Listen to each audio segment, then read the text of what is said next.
In 2015, I managed to land my dream job as manager of this really old rustic pub. It was the kind with stained glass windows, ornate bar fixtures, the works. But it was bought up by this big brewery company not long after, and they ended up cleaning house. So within 6 months of getting my dream job, I'd lost it again. I was desperate. I had rent and bills to pay, so I was ready to work just about anywhere, doing just about anything, for any money at all, really. So I ended up getting a job in this 24-hour off license in the middle of town, and it was my job to work the night shift, 8 p.m. until 6 a.m. This place was really busy too. Had a cash machine inside, sold really expensive bottles of premium booze, and was mostly a cash business. It was the place that pretty much every single person who went out to drink and wanted to carry on drinking when the bars closed would stop off to pick up a few bottles before they got a taxi home.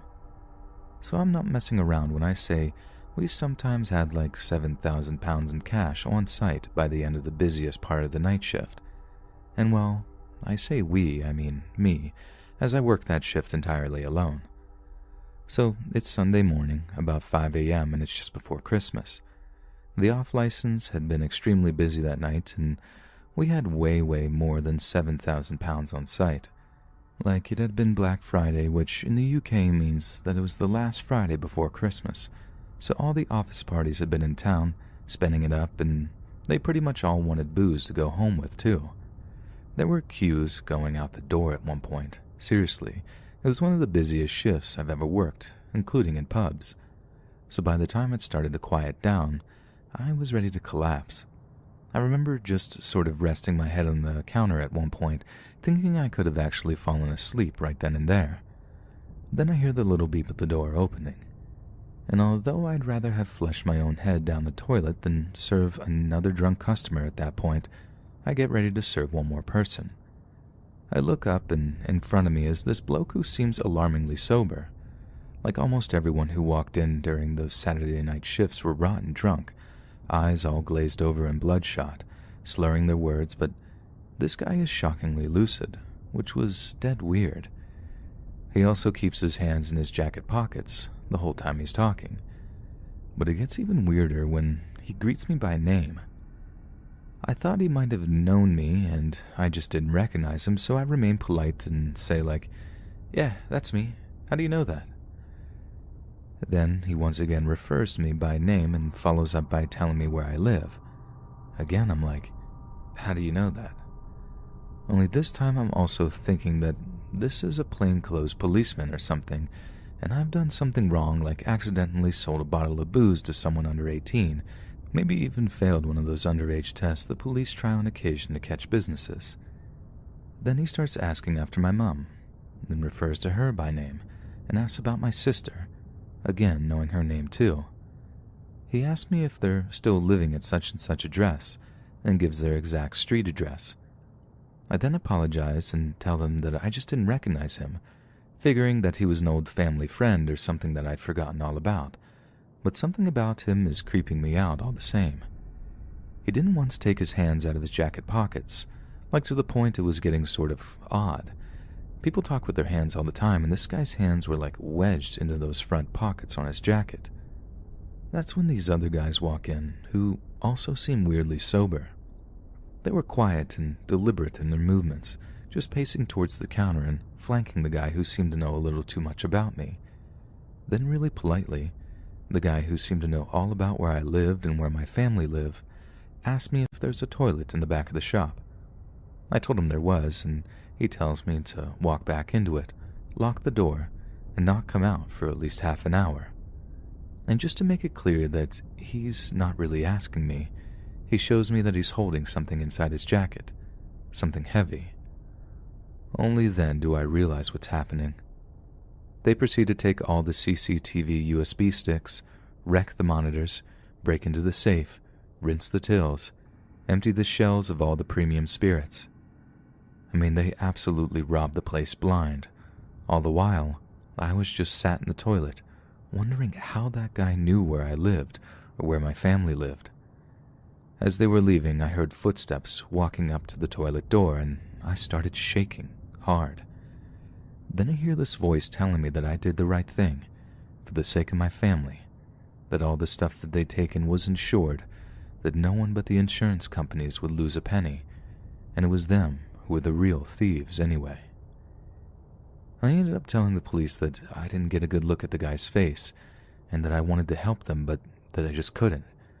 I told them that it all happened really fast and that they must have been professionals because I didn't even get a chance to hit the alarm behind the counter. They must have gotten away with like 10 grand all in all, and they didn't even take half an hour to do it, more like 15 or 20 minutes to be honest. And they'd managed to make sure that the one person capable of identifying them wouldn't say a thing to anyone about it. Like I can't even tell you how frightening it was that they managed to work out where my mom and sister lived. People who put that kind of work into criminality, they really are not to be messed with. And besides, it's just stuff, just material stuff. It's not worth losing your life over, and it's certainly not worth risking your family's safety over. No amount of money compares to your own mom's safety.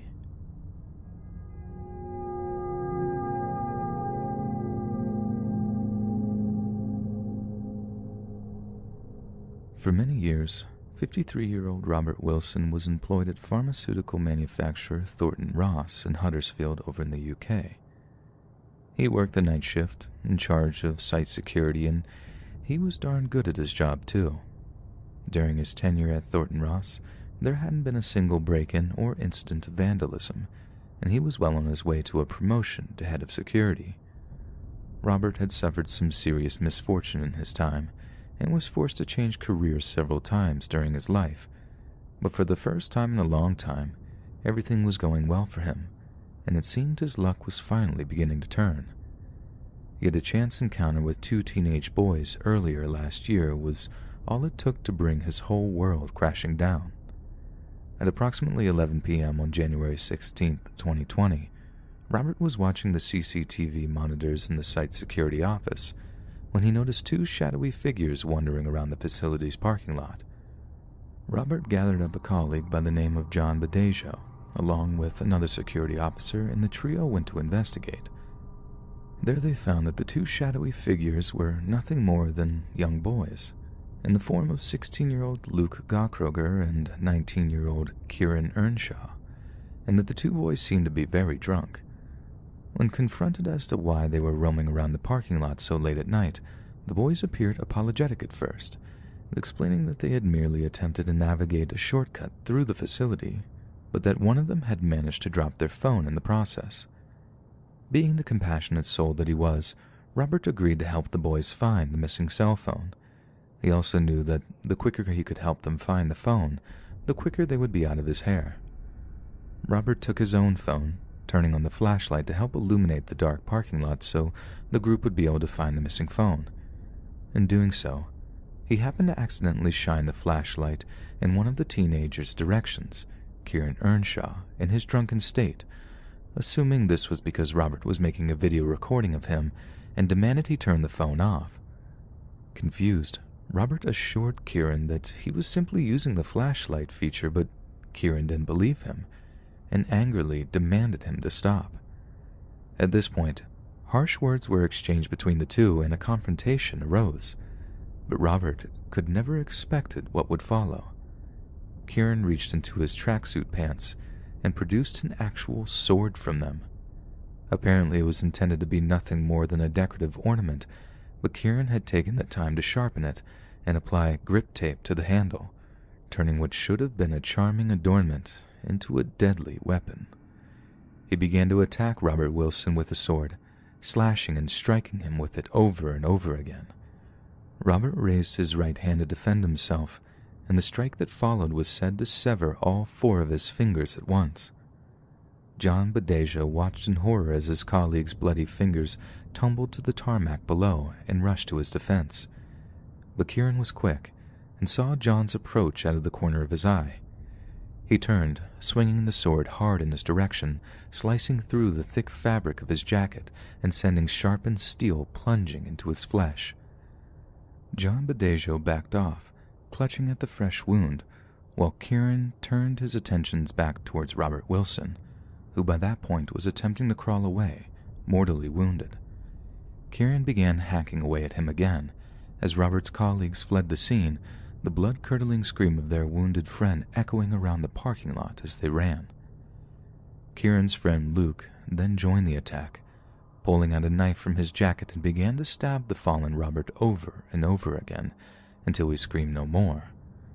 CCTV footage had managed to capture every second of the attack, from start to finish, and the two teenagers were quickly tracked down and arrested by the West Yorkshire police. Under advice from the defense attorneys, both pled guilty to Robert's murder. Kieran Earnshaw was sentenced to life with a minimum term of 21 years and 140 days. Luke Gottkroger was sentenced to a minimum term of 16 years and 17 days.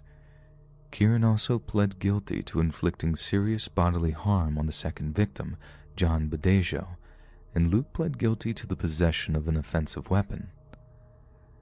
James Goddard of Britain's Crown Prosecution Service said that this was a ferocious and frenzied attack on an innocent man who was simply carrying out his duties. The two teenagers inflicted a horrific level of violence on Mr. Wilson, as well as seriously injuring Mr. Badejo. The two defendants are now facing significant jail sentences. Our thoughts remain with Mr. Wilson's family and friends, as they have been throughout. When questioned by investigating police, Kieran Earnshaw was apparently unable to provide any legitimate reason as to why he was carrying a sword. He claimed it was for self-defense, but when pressed on who he was seeking to defend himself from, he had no response except a shrug. The only conclusion we can draw is that Kieran was carrying that sword because he wished to use it on another human being, and he was not particularly fussy on who that might be. There's every chance that Kieran knew that Robert Wilson wasn't recording him that night, and that he simply chose to feign outrage so he had an excuse to take out that sword and end a man's life. Kieran had been out drinking that day for hours on end and was apparently carrying that sword with him the whole time, but he opted to use it at night, possibly because it was the only time he was drunk enough to do so. Yet, is there not something about the dark of the night that brings out the most predatory and violent side of a man? So, the point remains. If Robert Wilson had been working the day shift, if he had been safely inside his own house when the sun had gone down, he might still be alive today.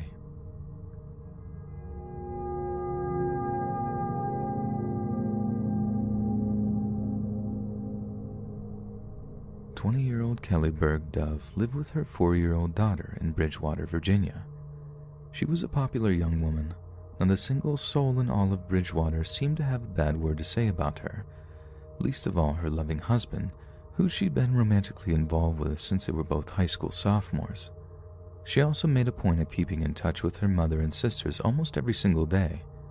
All in all, Kelly was about as wholesome as a person as you've ever likely to find, and even found the time to work night shifts at a local gas station to help support her family. They weren't exactly strapped for cash, but Kelly valued the idea of making a contribution that would allow them a taste of the finer things in life, as well as squirreling a little of her paycheck away each month for her daughter's college fund. But sometimes terrible things happen to the most wonderful of people, and on the night of June 18th, 1982, something was about to happen in the sleepy town of Bridgewater that would send shockwaves through the close-knit community. In the night in question, Kelly was working her usual night shift at Harrisonburg's Imperial gas station on South Main Street, Route 11. Kelly had gotten the job because her 3 sisters had either worked there in the past or were still currently employed by Imperial. The employer thought that it would make the girls more accountable for their work, and he was right. Whenever one was sick or couldn't come into work, another would always take her place. And on this night in particular, Kelly was covering for one of her sisters for a little extra college money for her young daughter. Kelly's mom, Rachel, was also a very loving and attentive person, and would often call the gas station whenever one of her daughters was working to check if they needed any food or hot coffee brought over to help them through their shift. When Rachel spoke to Kelly that night, nothing seemed to be amiss. To her, it was just another average night at a mostly quiet gas station in rural Virginia. But little did she know, this would be the last time she would ever talk to her daughter. as the evening's events were about to take a rather dark and terrifying turn. At around 2:30 in the morning, long after Kelly's mom had retired to bed, Kelly apparently called the Harrisonburg police. The call was to inform them that she had been aggressively harassed by a guy that she described as improperly dressed. It seems Kelly was far too polite to describe what this male customer actually did in any kind of detail, but it's safe to assume that the implied meaning was that he had exposed himself to her. Just a few minutes after this first call, Kelly called again, this time pleading with the dispatcher for a patrol unit to be sent to the gas station. The same man that apparently exposed himself was calling the station to make obscene threats, and it seems that Kelly was growing anxious as she believed he was willing to follow through with them. The dispatcher promised to get a unit out to her as soon as possible, and that she should hang tight. However, just moments after the second call ended, Kelly dialed 911 yet again, only this time she was in a complete panic. With a voice that was dripping with fear, she demanded to know how far away the responding officers were, as the same deranged customer had apparently returned and was sitting in a silver or gray Ford that was parked in the gas station's parking lot. The last thing the 911 dispatcher heard was Kelly screaming that the man had just gotten out of the vehicle and was heading towards the gas station's main building. She then slammed the phone down, apparently preparing to defend herself. The cops rushed over to the Imperial gas station, expecting to arrive to a violent assault in progress. But to their bemusement, when they arrived at the gas station, the place was as quiet as the grave. They searched the entire site, but Kelly was nowhere to be found. All that remained was her purse. There were no signs of any kind of violent struggle, no indications that the store had been robbed, but there were also no clues as to where Kelly was. It was as if she had simply vanished into thin air. What's clear is that if the suspect was armed, he could have forced Kelly into his vehicle in just a matter of seconds. Kelly's family believed this to be the case, as they insisted that any attempt by an unarmed man to grab her and shove her into their vehicle would have resulted in Kelly fighting back vigorously. The police investigation that followed led officers to a nearby convenience store, where a clerk informed them that he had been visited by a man driving a gray vehicle about a half hour before Kelly's disappearance. The clerk told him that the man was aged between 20 to 25 years old and had blonde, shoulder-length hair. This might seem like an obvious lead, but the cops were unable to track down this man, so no connection between him and Kelly's apparent abduction could ever be made. The police then interviewed Kelly's 3 sisters, who were also employed by the gas station. They were shocked to hear that the obscene kind of phone calls that Kelly had received that night were commonplace, but that no one had ever acted on them, believing them to be from some harmless old pervert whose bark was louder than his bite, so to speak. They also didn't entirely believe that the man that had harassed Kelly that night was the same person making the phone calls, as there didn't seem to be anything overly threatening about the lewd calls, while the driver of the silver or gray Ford was obviously aggressive enough to show up to the gas station in person. Yet after news hit that one of the gas station girls had apparently been abducted, the phone calls seemed to stop entirely for a while, only resuming around 6 weeks later when this apparently harmless old perv called and made lewd comments to one of the gas station's new hires. This could well be because whoever was making the calls simply wasn't involved in the abduction and didn't want to implicate themselves as a suspect in such a violent and disturbing crime. But it also could be because the same person who made the calls was satisfied with abducting Kelly and didn't feel the need to make another call, not until the same hunger resurfaced in them around a month and a half after the fact. When local media outlets contacted Kelly's parents regarding their daughter's disappearance, they gave a rather shocking answer to some very probing questions. When asked if they had any idea who might have kidnapped or harmed their daughter, and if this person might be a member of the local community, Kelly's parents unequivocally answered in the affirmative. Although the police had asked them not to publicly speak the man's name, they believed her abductor had been someone Kelly had gone to high school with, someone who had a long history of indecent exposure and making obscene telephone calls, and according to Kelly's sister, also drove a silvery gray Ford. But surely if Kelly had known the man personally, even just by association, she would have named him on one of the 3 911 calls she made leading up to her abduction. But it's also very possible that this person had either obscured their face somehow, or Kelly had simply not recognized him given that they had both graduated some time ago. There's also the possibility that Kelly was so terrified that she just failed to mention the man by name during one of the calls. Either way, the police obviously found the possibility of this man being the culprit so plausible that they asked Kelly's parents not to use his name publicly. Yet despite this, he was never charged with any crime, as there was simply not enough evidence to attempt any kind of conviction. There were several other suspects in the case, and authorities were sure to question all of them. But at a time when CCTV cameras and DNA evidence were still just technological pipe dreams, actually placing a suspect at the scene that night was all but impossible. For all intents and purposes, the person who showed up at the Imperial gas station that night was a ghost. Someone who showed up, bundled Kelly Berg Dove into a vehicle, and then seemingly vanished themselves. Barely a trace of either of them was left behind, merely a purse and a vehicle description, far too little for the cops to go on to secure a suspect, Kelly, or her body. Almost 40 years later, what happened that night remains almost a total mystery, with Kelly being declared legally deceased by local authorities.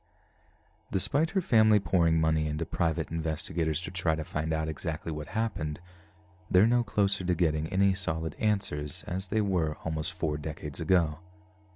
The only truth we have of that night is the terrifying reality that Kelly went to work that night, not suspecting a thing, and ended up encountering someone that caused her to vanish from the face of the earth. And that, horrifyingly enough, is something that could happen to each and every one of us.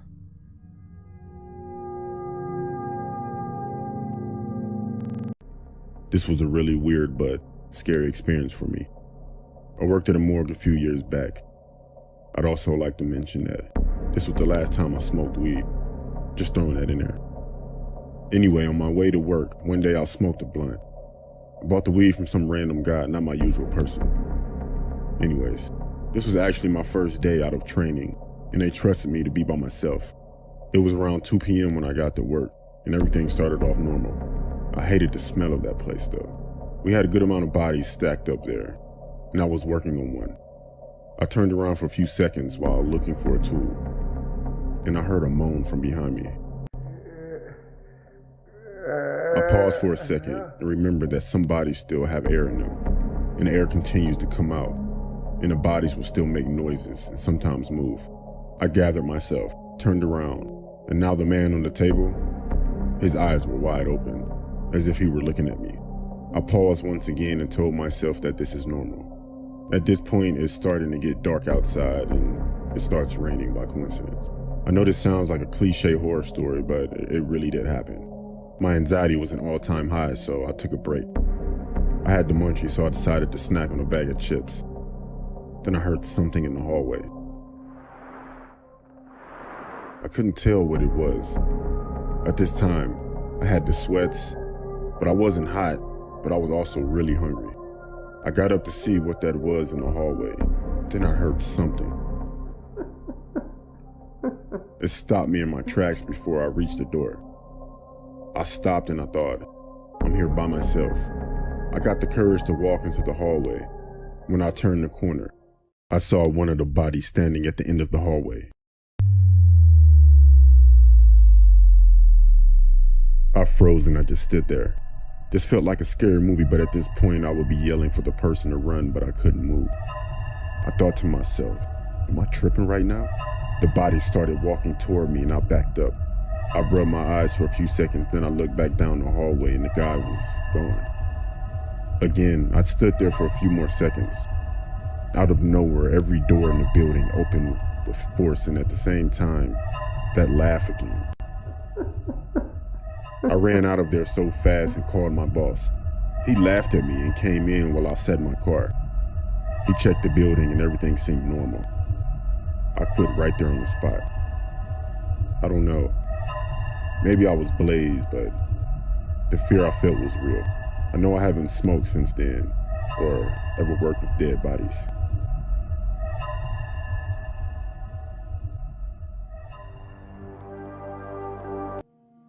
I got this great job working at a hospital. I really got to do something that I enjoy.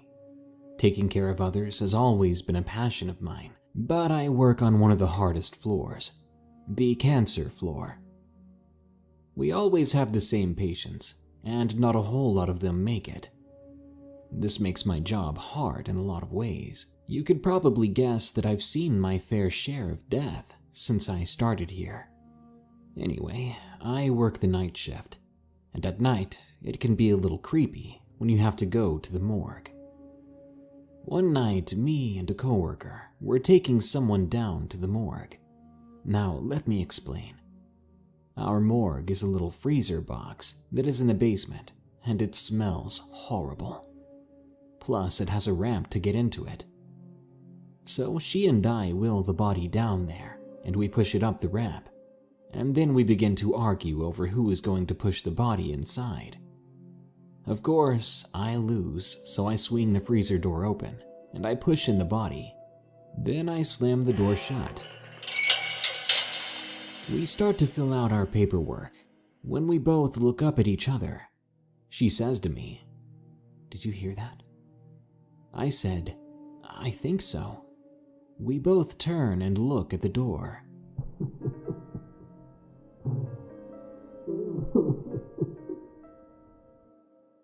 The two of us got cold chills, and the hairs on our arms were standing straight up. It sounded like someone was crying. We froze, turned, and looked at each other, then ran out. Halfway down the hall, she asked if I really heard what she did, and I told her yes. I really didn't know what to think, so I was telling one of my friends who is a nurse on our floor the story. She tells me that she has had similar things happen to her in the morgue. To this day, I will not go alone, and I always try to get out of going at all. We also have a tradition on our floor that when someone passes away, we open the window so the soul of that person is not trapped in the hospital to roam. I'm not making this up. It truly happened. If you don't believe me, I don't care. I know, and so does everyone else who works there. This story took place about 3 years ago. I started my new job working at a morgue that was about 3 miles into the countryside. For the first week, everything went fine. I got shown around the building, how everything works, and I understood my job. That was until I met the guy who used to deliver the bodies to the morgue. His name was Kenny. I first met him on the elevator. We shook hands and he made an inappropriate joke. He also stunk of smoke, had long greasy hair, bad yellow teeth, and a faded, poorly drawn tattoo of a snake on his forearm. My first thought that he was just weird. I figured I would only see him from time to time when he delivered the bodies. That wasn't the case, however, as he would come up into the building and talk to the staff. Apparently he had worked there for years and knew everybody. I asked a few staff members about him, and they kind of just shrugged him off as being eccentric.